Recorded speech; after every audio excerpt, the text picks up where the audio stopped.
2022 sera l'année européenne de la jeunesse. Quelle belle nouvelle, quel signe d'espoir. Il faut saluer le travail du Parlement européen qui a bouclé les négociations dans un temps record en obtenant des véritables victoires. Nous avons obtenu un budget consolidé, nous avons obtenu la contribution de tous les grands programmes européens pour mettre la jeunesse au cœur des politiques européennes.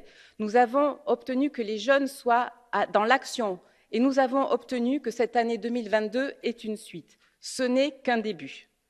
Maintenant, il faut faire de l'année européenne une année marquante et une année efficace. 2022 doit rendre aux jeunes les opportunités perdues à cause de la pandémie. Tous les domaines de leur vie doivent être considérés.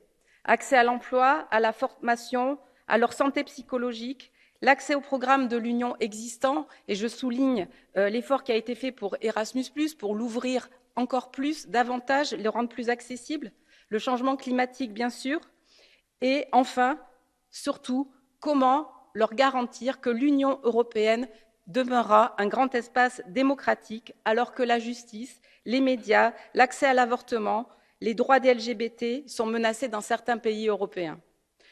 Pour réussir, il faut que tout le monde s'implique. Et je pense notamment aux villes, aux régions qui ont un grand rôle pour amener cette année européenne en proximité. Cette année européenne de la jeunesse ne doit pas être une année de communication, mais une année d'action. Je compte sur la Commission européenne.